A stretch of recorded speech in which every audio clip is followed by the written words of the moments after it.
Labels can be a really useful thing. Take the ones on these plants, for example. They tell you how much sun the plant needs, how much water, and how big it's going to grow. Other labels, like sustainable and eco, they can leave you warm and fuzzy, but what do they actually mean in a practical gardening sense? Now, we all want to live more sustainably, but where do you actually get started? Now, so many of us have been dealing with so much rain, and it's pouring today, but you don't have to have a long memory to think back to times of drought and water restrictions. But now is the time to put in an irrigation system and prepare for that. Now, you can use a standalone or a tap timer, that's fine, but why not harness the power of the internet and Wi-Fi with a smart controller? Now, these will monitor the weather conditions online and only water when it's necessary. Another great way to conserve water is to install one of these. Why not take advantage of all the rain falling? Then you'll have plenty of water to water your veggie patch when the drought sets back in. Now, this veggie patch is looking a little bit sad, so before I get on to planting, I'm going to start clearing out.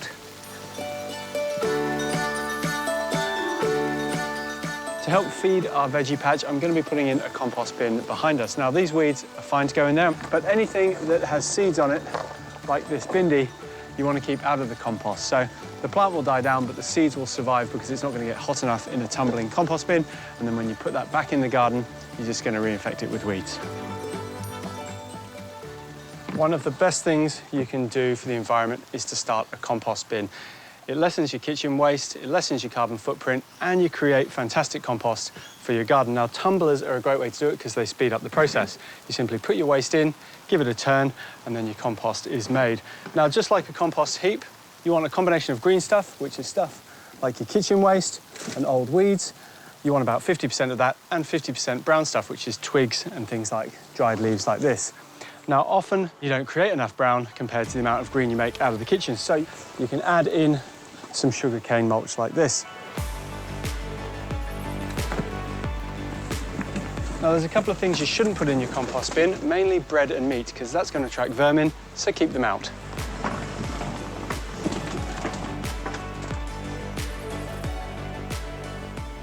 Now, our compost in the tumbler is going to take about 3 months before we can use it. So before that's ready, I want to get onto this area, and I need to lift the soil up because it's compacted over time. So I'm just using some bagged garden soil mix, which I'll add some more bagged compost to. But before I get to that, I'm just going to lift these plants out. We've got some chives and some rosemary, and I should be able to get enough of a root ball so they transplant nicely.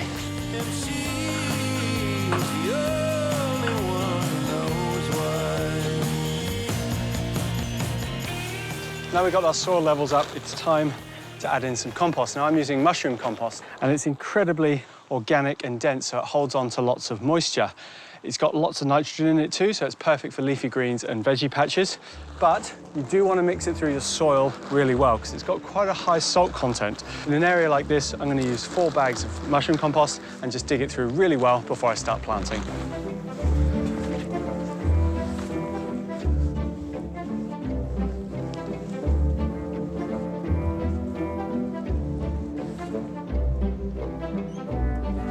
Growing your own produce at home is obviously a great way to lessen your carbon footprint, but you're never really going to be able to grow enough to support yourself, so you need to be selective with what you grow. Now, I find if I buy lettuce or leafy greens from the supermarket, by the time I come around to using the remainders of them, they've all gone smushy and there's a lot of waste. So a great way to minimize that is to grow your own. You just come and pick what you need, and the rest stays fresh out in the garden.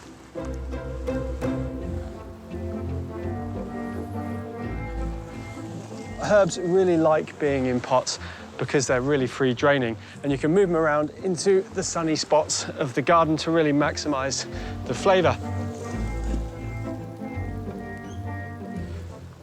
As well as the edible plants, I'm also going to be planting some flowering plants, and I'm going for 2 different types, companion plants and pollinating plants. For the companion plants, I'm just using these marigolds. So these are going to sit near our veggie patch, and they'll attract all the insects you don't want on your veggies, things like aphids.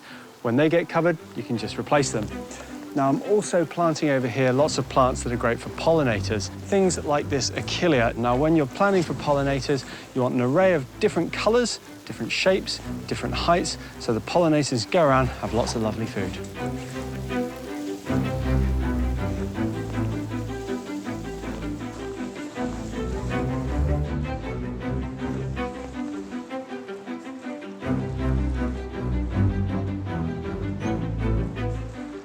At the end of every good story, there's a happy ending, and in the garden, that's always with mulch. Now, I've gone for two types around the garden beds. I've gone for a eucalyptus mulch. It's coarser and it's going to break down slower than the sugarcane mulch that I'm using in the veggie patch. So if you just try a few of these eco tips, you'll lessen your footprint and have a more sustainable garden.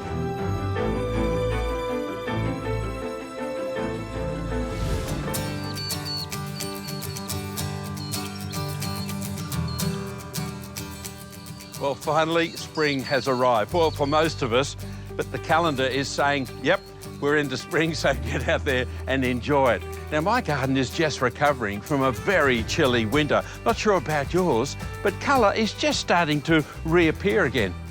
Isn't it a wonderful feeling? So it's really a good time this weekend to get out into your garden, and I'll give you a few little tips on things you might like to be doing. Normally it's a time to get the secateurs out and start pruning your hibiscus, but let me put a hold to there because things have changed a little in the gardening. As with all pruning at this time of the year, whether it's abelias or hibiscus, or even your roses, you must wait till after the last frost. But these hibiscus are quite different because this is one of a group called the trade winds group. Now, these weren't developed in Australia or Hawaii, for that matter. They were developed in the Netherlands and in Canada. Yep, really cold, wintry countries where they get snow. And that's why this particular group will flower right the way through winter. So you've got to adjust your pruning accordingly. So when you prune them at the end of summer, you get regrowth during autumn, they'll flower, and then flower right the way through winter into early spring. But I do have an old variety from Hawaii that needs pruning.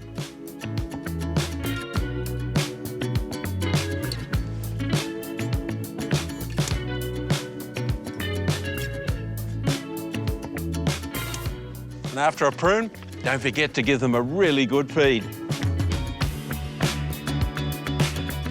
There's a lot of plants in gardening, little perennials that you can divide and get lots more of them to share or to spread around the garden. So all you need to do is get a spade under a nice big clump, dig the whole thing up and take it off to where you're going to plant it and divide.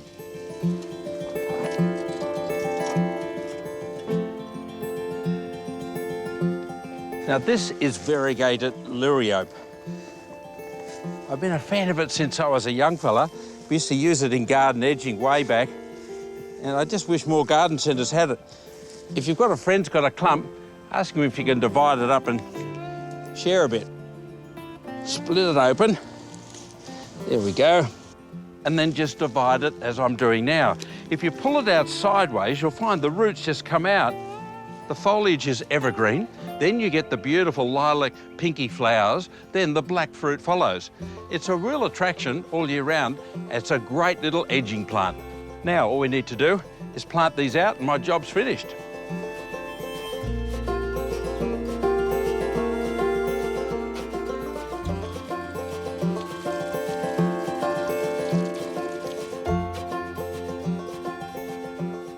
Now is the perfect time to look after your lawn.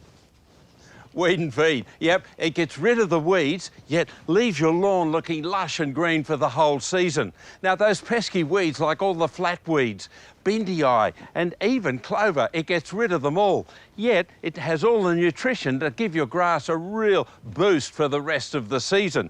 And I'm using Buffalo Pro because I've got a buffalo lawn here, but if you've got any of the fine leaf grasses and cooch and maybe kikuyu, you can use the regular weed and feed. The great advantage is it comes in a hose-on, so it couldn't be any easier to apply, and even better, it's got a little on-off switch to save water.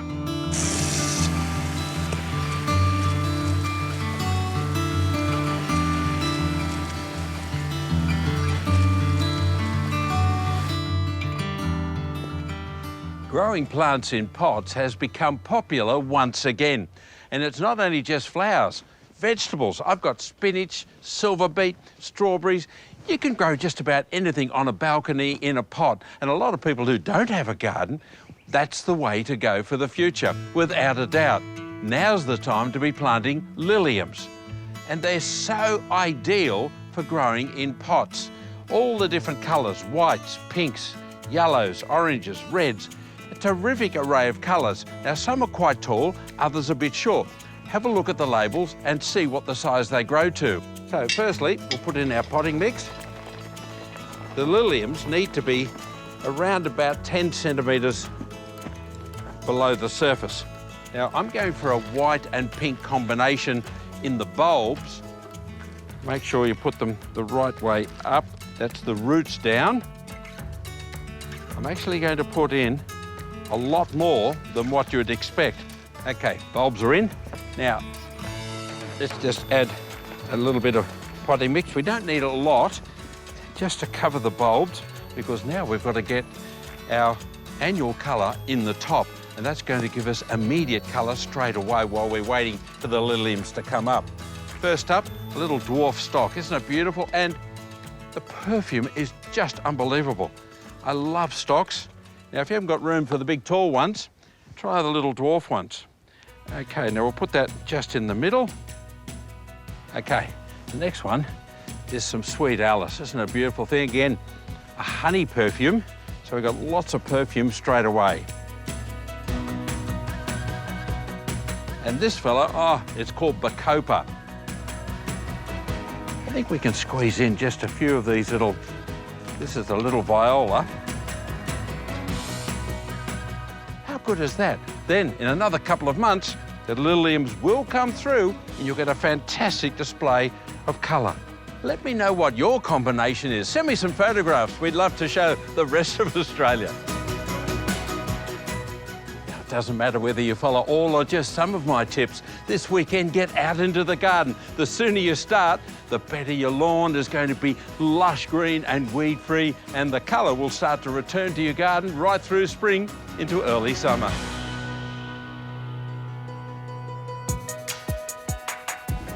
A hedge on an edge, a hedge on a ledge. You can even have a hedge that is a wedge. And this week, I do solemnly pledge that through my experience, I shall dredge to depart my knowledge of the humble hedge. I'm feeling like green eggs and ham right now.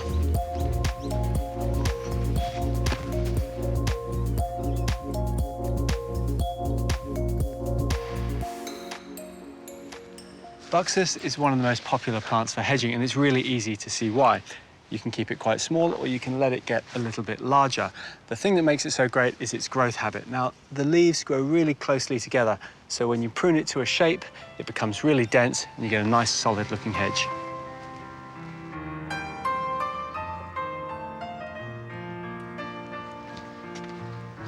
If you want something a bit bigger, you can't go past Morea, and here it's been used to extend the height up past this picket fence. It's incredibly fast growing, it can be clipped tightly, and it also has the benefit of citrus-smelling flowers in spring that will spot flower throughout the rest of the year.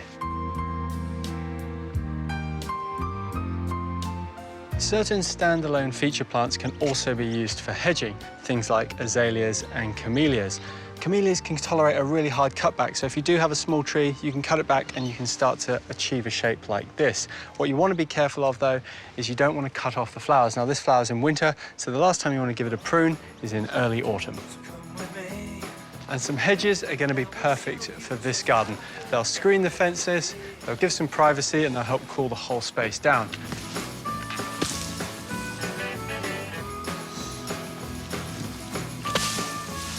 This is the water housia or weeping lily pilly. Now, this can get to about 6 metres tall, so it's perfect for a tall or medium hedge. It can be kept at about 2.5 metres happily. You don't really want to make it any smaller than that.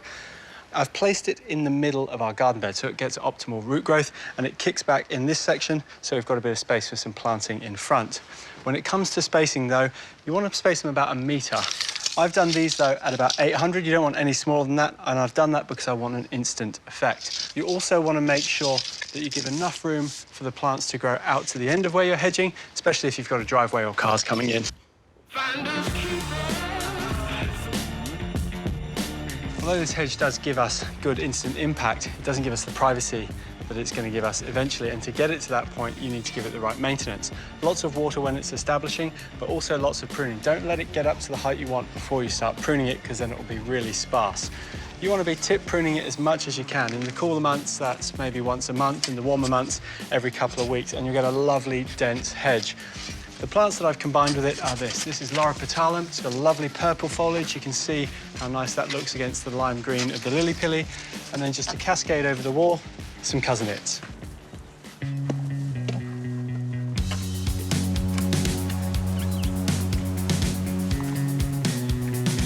You may also be wondering why I've left this big strelitzia in here. Well, the homeowners really like it. And I've used that to my advantage. That allows us to bring in new plants, and therefore none of it looks out of place.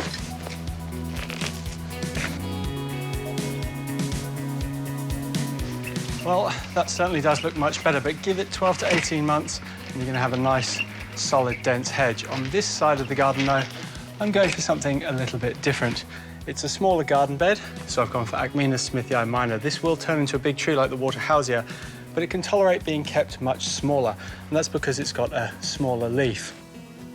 I'm planting it in a 200 ml pot. It's cheaper, it's certainly easier to get in the ground, and it's going to establish much quicker.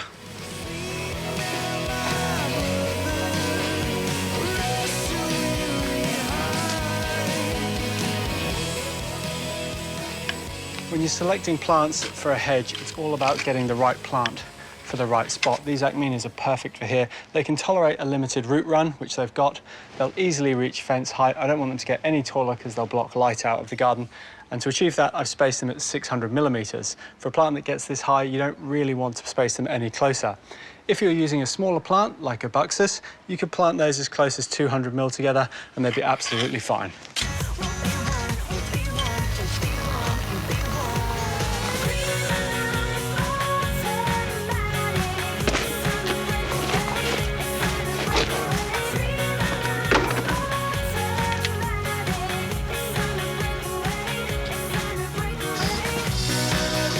The last thing you need to do is water your plants in well.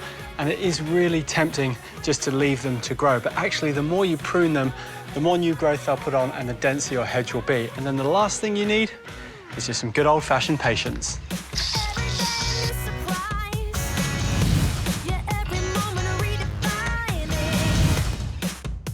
With spring coming to an end, the garden is absolutely filled with flowers. You might remember this bed that I built about 6 weeks ago. It is looking fantastic. But with the heat of summer coming, there's plenty to do. Like every good relationship, your garden needs time and affection. Oh, I love you, darling. So let's take a closer look at mine then. My garden, of course, not my marriage. That's all absolutely fine. I hope. The front part of my garden is filled with lots of lovely shade-tolerant plants which give you textural interest through their foliage. Things like this Ligularia and Hosta. The problem with plants like this, though, is they're just snail food and they will strip them clean in no time at all. So I'm going to use a snail pellet.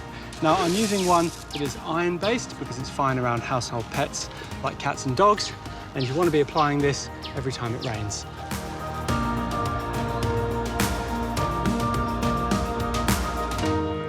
Almost every garden I know has a citrus tree in it, and at the moment I can guarantee they're covered in pests and diseases. Mine is no exception. I've got some leaf miner, some aphids, I can even see some psyllid in there, so I'm going to attack them all with a natural-based spray. Now, at the moment, they're covered in these lovely soft green leaves, and that's what the insects are looking for, so you want to focus on those.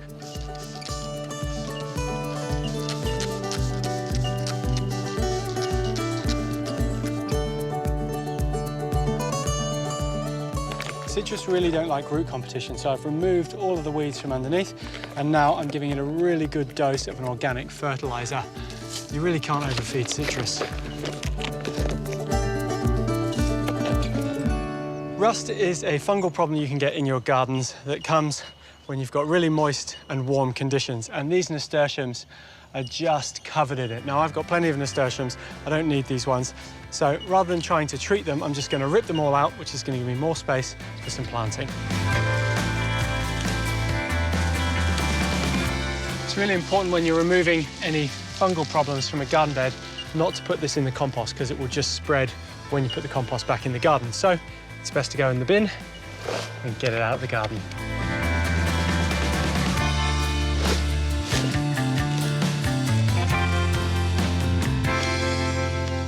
In the foreground of this garden bed, I'm planting these petunias.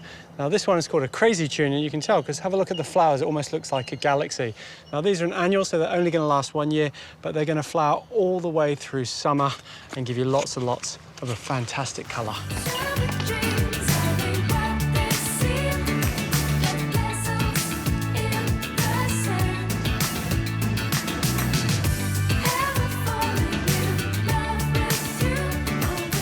A good way to ensure your springtime flowers go all the way through to summer is to deadhead them. I'm going to deadhead all my coreopsis through here. What that basically does is take the old flower head off, so you break the life cycle and it won't go to seed and it pushes more flowers through. It doesn't work with all flowers, I'm not going to do it with my snapdragons, but things like daisies and, like I said, this coreopsis respond really well to deadheading. It's a great job to do with secateurs. I'm just using a little knife, and it's a great way to get kids out in the garden as well. They get in, they look for the old flowers and see how many they can collect.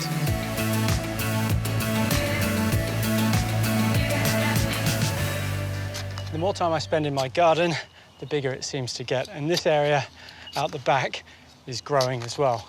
Now, I've just planted some fruit trees, but until they get up and give me a canopy, I've got all this real estate underneath that I'm going to be planting into.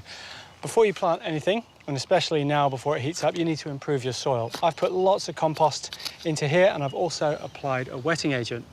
Now, your soil doesn't have to be hydrophobic to apply a wetting agent. It's just good practice to do it. It means the rainwater gets in easily and gets to the roots of your plants.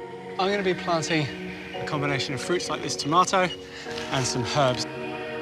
And the reason I've selected these is because they're short-lived, and by the time the canopy gets up, they'll be long gone.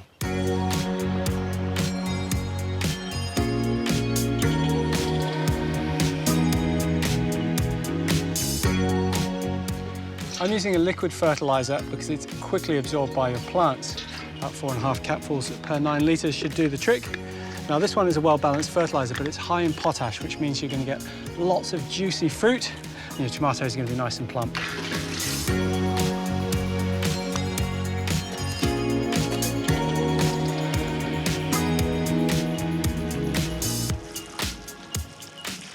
If you're using a good quality potting mix, you don't really need to be liquid fertilising for about 6 to 8 weeks. But because these have gone straight into the ground, I'm giving them a boost right now. You can liquid fertilise every 7 to 10 days for maximum results, because liquid runs through the soil quickly, but it's also absorbed really fast as well.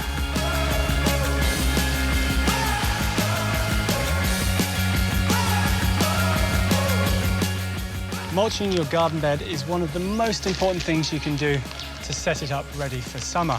But not all mulch is the same. For garden beds like this, where I've got ornamental plants, and I'm going to be mixing more plants into it, I'm using a sugar cane. This is going to break down really quickly to help feed the plants, and I'm not concerned if that gets mixed through the soil as well. For my veggie patch, I've gone for something even finer. This is a lucerne mulch. That's going to break down really quickly, but because veggies need so much nutrition, that's great for them. For things like my hedges and trees, I'm just using a coarser pine bark mulch because it breaks down slower, but it still helps to retain the moisture.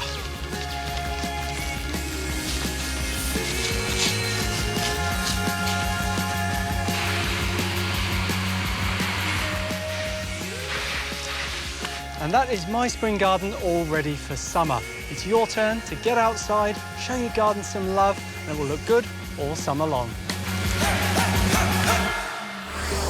You know, there's nothing better than getting free stuff in the garden. The best news is you can end up with a whole lot of new plants. Some you can share, and others to get the kids excited about getting out into the garden.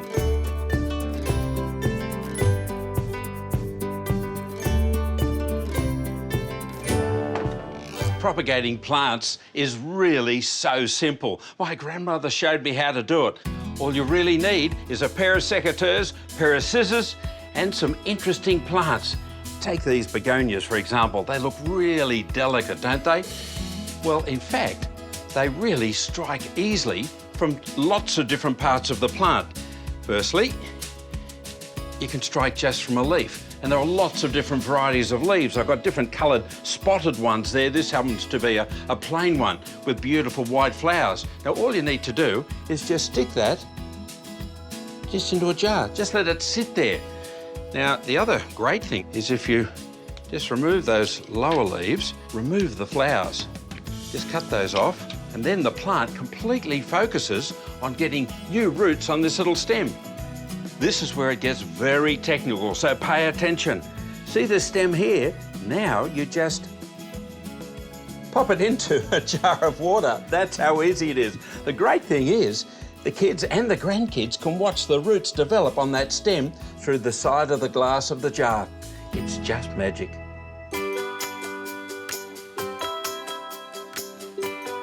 Then all you need to do is to put them in a windowsill where they're going to get plenty of light. Now this is actually facing west, but the frosting on the glass filters the sunlight, but it also keeps it really warm. Not only is it really practical, but if you're like me and you collect glass, unusual coloured bottles, medicine bottles, it's just a bit of fun. The other really good tip is put them in a room that you're going to visit on a regular basis. Then you can see them as they're striking. Time to check them out, excuse me. One of the easiest plants to propagate is the agave. They pretty much do it for themselves. This is agave attenuata, and you can see all the way down the stem, it's already shooting roots off. So when you've got a congested amount like this, all you really need is a pruning saw to cut through the stem. You're good to go. But what you can also do is if you look down on the stem, you'll see these smaller little pups forming. You can just give those a twist and they come off. Now you could plant that directly into the garden, but it's quite tender with its leaves and they could damage as it grows. So I like to take up a jar of water like this, simply pop it in, and you'll watch the roots develop and the plant get bigger. It also looks great on the kitchen bench. There's a few more in here, and then I'll get into chopping that stem.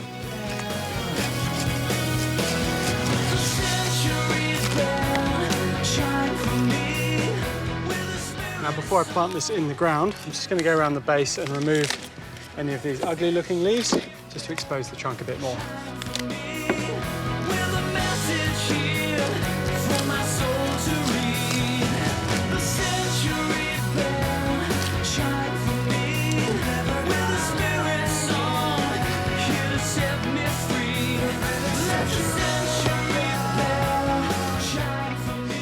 In all honesty, you could lay these agaves down on the soil, scatter a bit of dirt over the stem, and they'll keep growing. But I'm digging mine in so I can orientate them just the way I want them to look.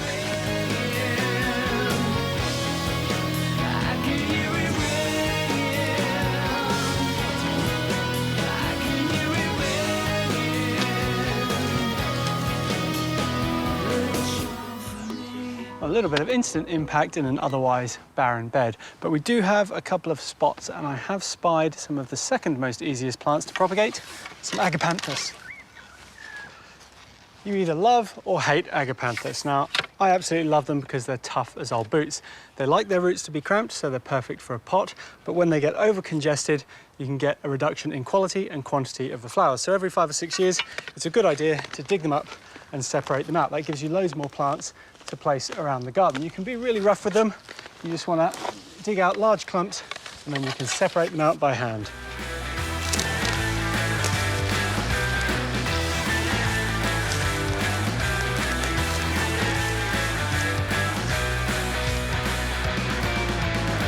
Now, agapanthus are really hardy when you plant them. Something like this, there's plenty of roots to these leaves, and I would just pop that in the ground. If you've got something that has got too many leaves for root here, you can simply chop it in half, and that reduces the stress on the plant, and you can plant that straight up.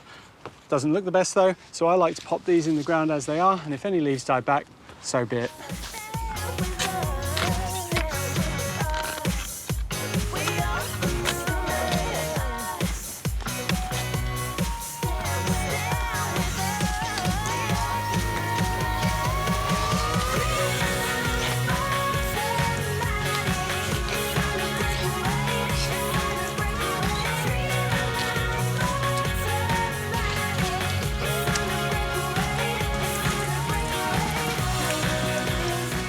Whenever you transplant anything, it's really important to give it a really good soak in.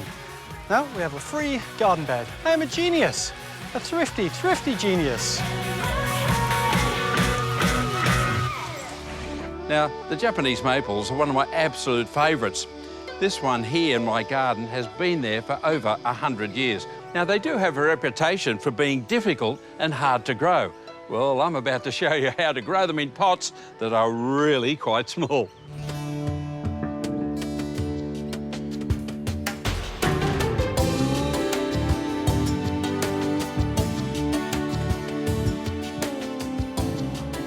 I have to admit, over the last 40 years that I've been going to Japan, I've watched the masters at work. I've learned a lot from them, but I've never actually applied it in my own garden. I've been buying pots for years. I've got a great collection of bonsai pots in the garden shed, but they're all lying empty. Now, for the last couple of years, I thought, I've really got to give this a go. Be brave and pot up some grafted Japanese maples into small bonsai pots. And here's my subject. Now, some of the ones that I've done over the last couple of years are these little fellows here. As you can see, they're in quite small pots. Now, the subject I've chosen, this fellow here, is a variety called Asa Tomukayama. They think it's one of the oldest, if not the oldest, maple cultivar or variety in the world. It was created in 1710 in Japan. Now, all of these plants here were also in 6 or 8 inch pots, the same as this one here. The thing is, you just have to be brave. You have to understand that the understock is super tough. But first, we've got to get rid of all this soil.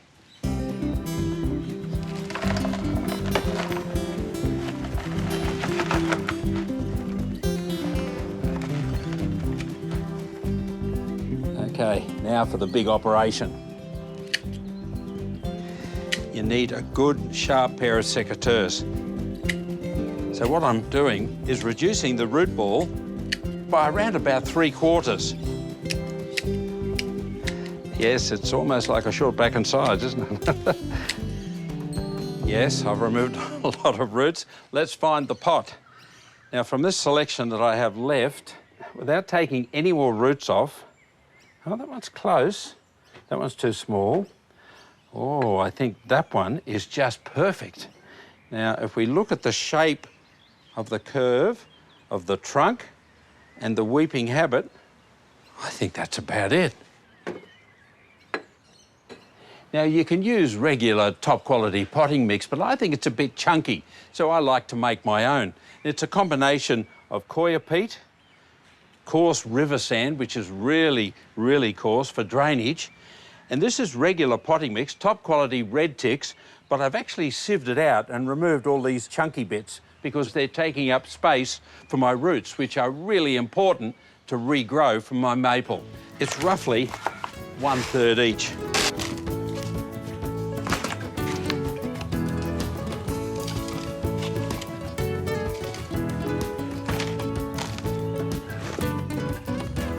And then just mix it all up with your hands. Okay, now, as you can see, there are holes in the bottom of the pot. So I need to cover those over. Just a bit of fly screen or a bit of shade cloth will do. Stop the soil falling through. And then a handful of soil on top. And then sit our little fella back there. Then it's just a case of backfilling it with your homemade soil mix. But it's important to get that soil compacted onto the roots.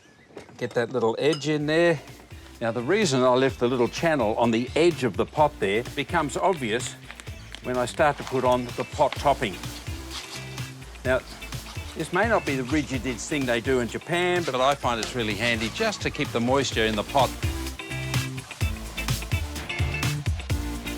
And then gently, slowly water it in. Now, remember, these are not indoor plants for other than maybe an hour or two. They're outdoor plants, and you might need to water them every single day. Well, there you go. Another one added to my collection. Give it a go this weekend. It's a lot of fun.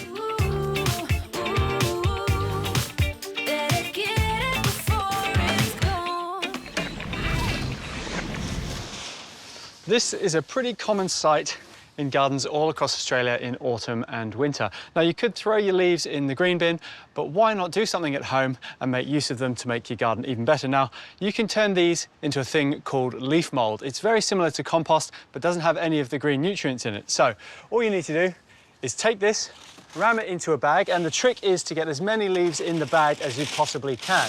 Now, we're going to soak this and it's going to break down over about 6 months, and what you'll get is this lovely crumbly black sort of composty material that you can add into soil, which will improve the structure and add fungi to the soil. Now, that fungi is going to attach itself to the roots of your plants, and then they're going to be able to take up more water for longer, so it's going to be better throughout the summer months.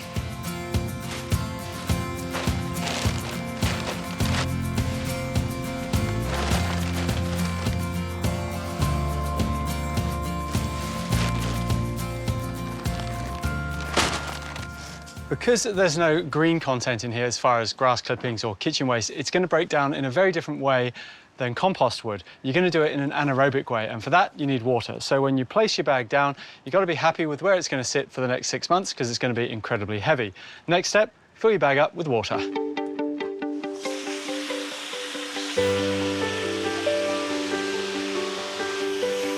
With your bag full of water, you then want to tie it up nice and tight. And then you're going to put one hole in the bottom just to get the excess water out. Now that's going to keep these leaves nice and moist for about 6 months. And in 6 months' time, you'll get it all out and you can mix it through the soil, and it's going to add wonderful structure to the soil. And we use something that was just going to go in the green bin. Now a pencil is perfect for that hole.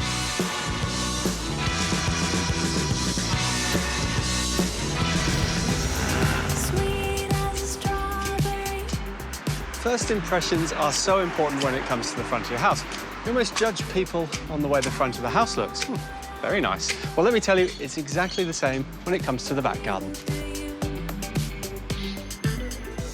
This back garden is the perfect example of a bad first impression. The first thing you see is this big block of buildings here.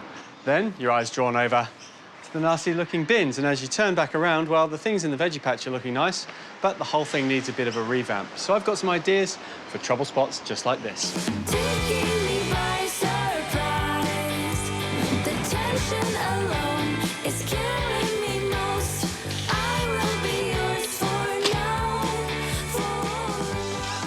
To get rid of our bins, I'm going to be building a screen. Now, I want something quite tall, about 1.8 metres. So I need to go into the ground 1/3 of that. So I'm digging a hole that's 600 mil. We're going to put in 2 posts, bolt one to the wall, and then we can put some slats in and some vertical black butt screening. Not only is this going to hide the bins, but any other junk in the garden is going to be kept behind here as well. That way, when you're in the garden, you get a lovely, peaceful setting.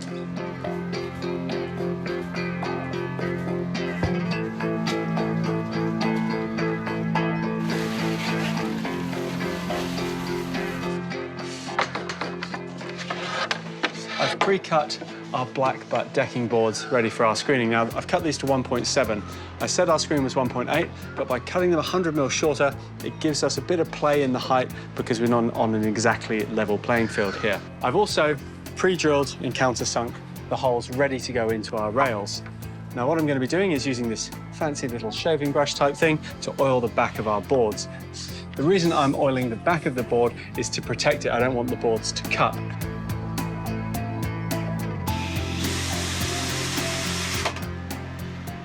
With our framework complete, I'm just giving it a lick of black paint.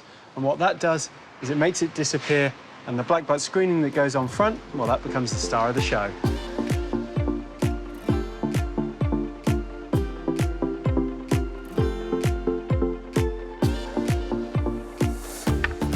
When it comes to getting your screening boards on your screen, I've already clamped a spirit level to the top.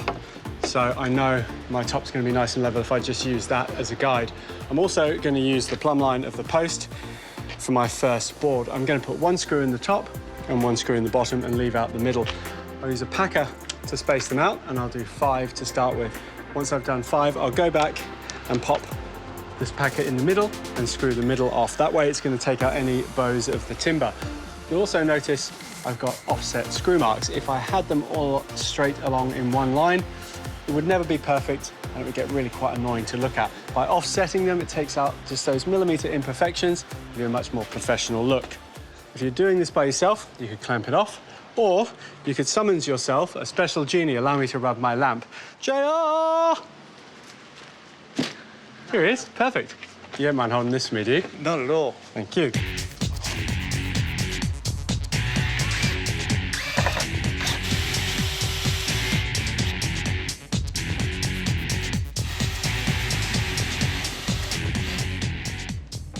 You can see what I mean with this centre rail. Our first gap is absolutely fine. The second one, far too big. The one after that, too small. So I'm gonna get a chisel into this one, pull it all over this way, and make the gaps nice and even.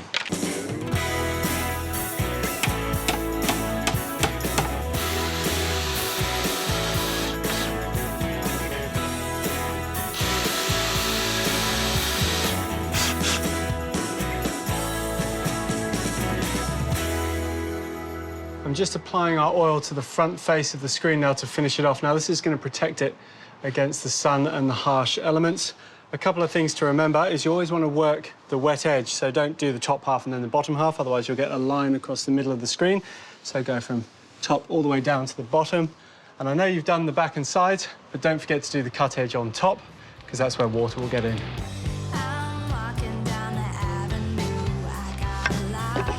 I've got a few jobs to revamp our veggie patch. First of all, I'm going to take off this capping. There's a mitre cut here, and over time, it's just opened up. So I'm going to replace it with these thicker boards, and I'm just going to give it a nice square finish. It's never going to open up.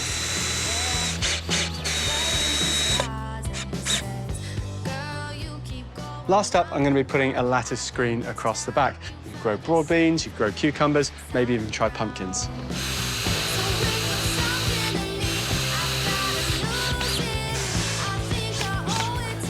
Well, we haven't spent much on this veggie patch, but it's already looking better.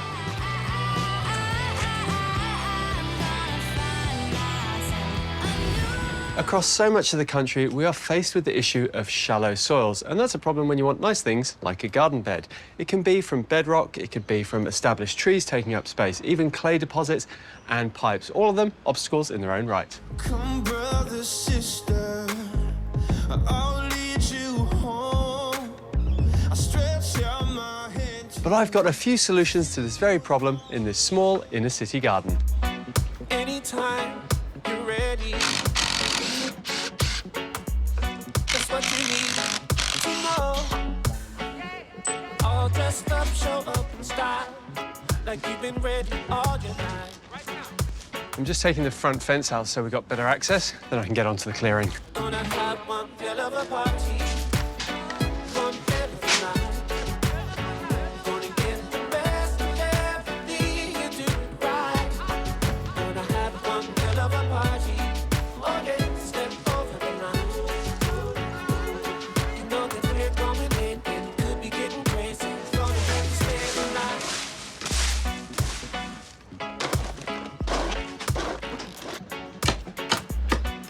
With the garden cleared, it's time to do a bit of investigation work, and that just means digging some holes to see how deep the soil is. When you're doing this, you want to watch out for any pipes. We've got some water over there. We'll probably have some foundations just under here as well. As well as working out where the shallow spots are, we also need to work out where the deep spots are so we know where we can get some plants in the ground.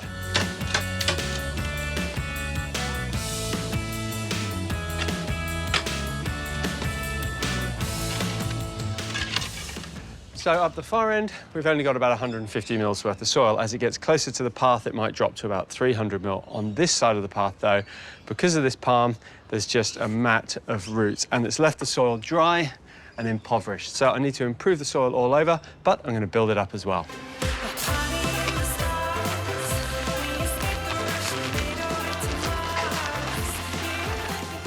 To improve the soil in our garden bed, I'm using compost. Now, this is going to help the soil hold on to moisture and nutrients, but most importantly, it's going to improve the whole structure.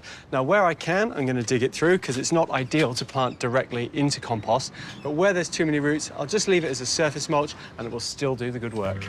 There you lay right in front of me, the best damn woman that I've ever seen.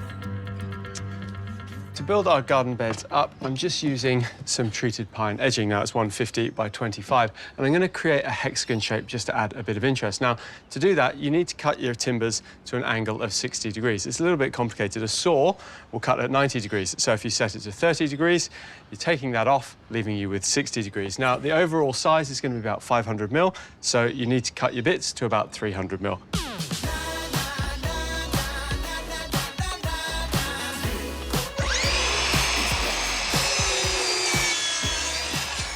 Now, it's really important once you've cut your timber to flip it over before you measure it, and that's because you want your angles to fit together nicely.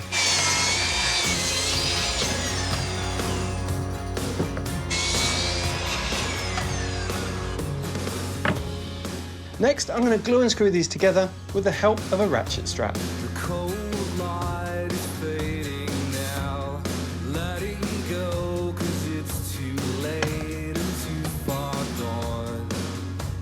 And if I was told where were all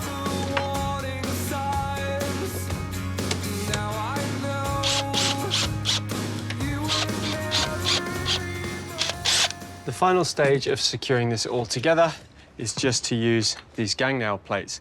These are going to give us maximum longevity. They're really simple to install, and then we can get on to giving it a lick of paint.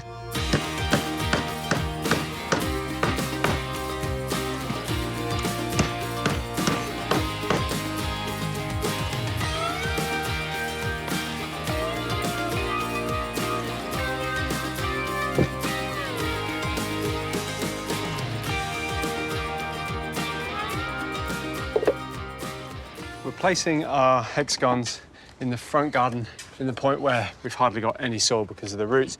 And I'm just putting a few together to create a larger body of soil, and then I'll put one on top to give us some deep planting area as well.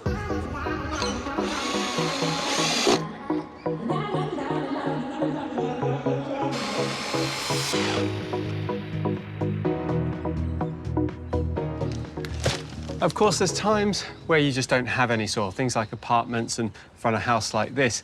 So you're going to have to use pots. And if you're using pots, you need the best potting mix you can afford, and that's why I recommend Rich Grow Black Marble.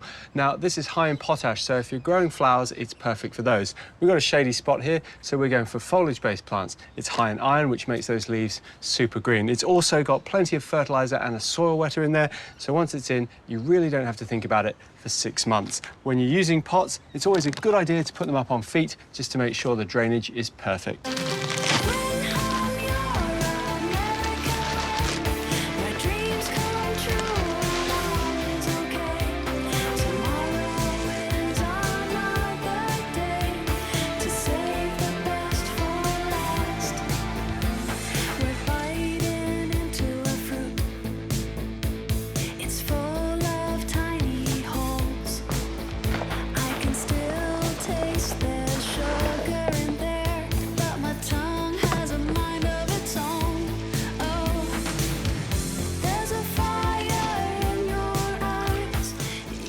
Watering your new garden might not be as simple as you think. Just because you've got a shallow soil profile doesn't mean the water's going to get away and drain. So keep a close eye on your plants and see how they're reacting to your watering, and just adjust it accordingly. And if you follow these tips, well, it doesn't matter how deep the soil is, you should be able to have a cracking garden just like this one.